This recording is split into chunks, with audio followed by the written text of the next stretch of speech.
মার্কিন যুক্তরাষ্ট্রের সাথে বাংলাদেশের অন্তর্বর্তীকালীন সরকার নির্বাচনের 3 দিন আগে তড়িঘড়ি করে অত্যন্ত গোপনীয়তার সাথে যে বাণিজ্য চুক্তি করেছে, সেই চুক্তিটা জাতীয় স্বার্থবিরোধী এবং এটা বাস্তবে চুক্তি না, চুক্তি তো হয় দুই পক্ষের মধ্যে। এটা হয়েছে বাস্তবে উভয় পক্ষই এক পক্ষ, মানে যারা টেবিলের এই পাশে ছিল এবং টেবিলের ওই পাশে ছিল, উভয় পক্ষই ছিল মার্কিন স্বার্থের পক্ষের লোক।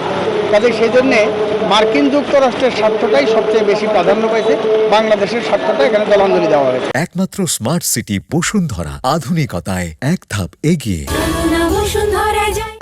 তা না হলে একটা আধুনিক বিশ্বে একটা দেশের সাথে আরেকটা দেশের তো বাণিজ্য চুক্তি, শিল্প চুক্তি, কৃষি চুক্তি, নানা ধরনের চুক্তি হতেই পারে, এটা তো স্বাভাবিক। কিন্তু সেটা দেখার ব্যাপার সেই যে পারস্পরিক সম্মান, মর্যাদা, সমস্বার্থ, সেগুলোকে বিবেচনায় করে সেই চুক্তিটা সম্পাদিত হয়েছে কিনা সেটাই বিষয়। আমরা একটা খুবই দুঃখের সাথে জানাই, অন্তর্বর্তীকালীন যে সরকার যে চুক্তি করলো, সেই সরকারও এই চুক্তিটা সেটা জনসম্মুখে প্রকাশ করে নাই এবং বর্তমান নির্বাচিত সরকারও তাদের 3 মাসের 100 দিনের বেশি তারা অতিবাহিত হয়ে গেল এবং সংসদের আগের একটা অধিবেশন হয়েছে এবং আরেকটা অধিবেশন চলছে, এইটার মধ্যে তারা এই চুক্তির বিষয়ে পরিষ্কার করলো না দেশবাসীকে এবং জানাইলো না চুক্তির মধ্যে কী কী আছে।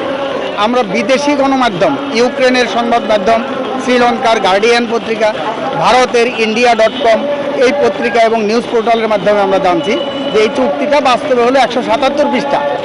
সেখানে আমরা আমেরিকান ওয়েবসাইটে যেটা পাইছি 28 পৃষ্ঠা। সেই 28 পৃষ্ঠার মধ্যেই যে ভয়ঙ্কর শর্তগুলো আছে বাংলাদেশের উপর চাপিয়ে দেওয়া হয়েছে, সেইটাই গা শিউরে ওঠার মতো। যেমন ধরেন, LNG আমরা কুয়েত, কাতার থেকে বা প্রতিযোগিতামূলক দরে আন্তর্জাতিক বাজার থেকে কিনবো না, আমেরিকা থেকে 1,42,000 কোটি টাকার যে CNG সেটা কিনতে হবে 15 বছর ধরে, এটা কিনতে হবে। তুলা কিনতে হবে বেশি দামে মার্কিন যুক্তরাষ্ট্রের কাছ থেকে। কৃষি পণ্য, মাছ, মাংস, পোলট্রি, ডেয়ারি, সেই সমস্ত পণ্য সেগুলো আমাদের কিনতে হবে মার্কিন যুক্তরাষ্ট্রে। আমাদের প্রয়োজন থাক বা না থাক, একটা নির্দিষ্ট পরিমাণ পণ্য সেখান থেকে তাদের এখান থেকে কিনতে হবে। এবং আমাদের গার্মেন্টস ফ্যাক্টরি তাদেরকে প্রথমে প্রলোভন দেখাইলো যে তোমরা যদি আমেরিকা থেকে তুলা কিনে সেই তুলা দিয়ে যদি এখানে পোশাক বানাও, তাহলে তোমাদের উপরে শুল্ক আরোপ করবো না। মানে এখন যে বাড়তি 19% করছে, সেই 19% করবে না, আগের 15% থাকবে। কিন্তু দেখা গেল সেই মার্কিন তুলা এনা যদি এখানে আমরা এই পোশাক বানাতে চাই, তাহলে ভারত আমাদের প্রতিযোগী, পাকিস্তান আমাদের প্রতিযোগী, শ্রীলঙ্কা আমাদের প্রতিযোগী, ভিয়েতনাম আমাদের প্রতিযোগী, চীন আমাদের প্রতিযোগী। এই প্রতিযোগিতামূলক বাজারে বাংলাদেশের উৎপাদন খরচ যদি বেড়ে যায়, তাহলে আমরা সেই গার্মেন্টস ফ্যাক্টরিগুলো আমরা হারাবো এবং এখানকার লক্ষ লক্ষ শ্রমিক, সেখানে যেখানে 40 লক্ষ শ্রমিক, তার মধ্যে 70 লক্ষ নারী শ্রমিক, তারা বেকার হয়ে যাবে। এই অবস্থার মধ্যে আমাদেরকে এই চুক্তির মধ্যে দিয়ে ফেলছে। সবচেয়ে বড় ব্যাপার হলো, সেখানে আমরা যে 1971 সালে মুক্তিযুদ্ধ করে একটা দেশ পেলাম, স্বাধীন দেশ, আমাদের একটা সার্বভৌমত্ব আছে, আমাদের জাতীয় নিরাপত্তা আছে। সেই জাতীয় নিরাপত্তা এবং সার্বভৌমত্বের জন্য হুমকি স্বরূপ এই চুক্তিটা।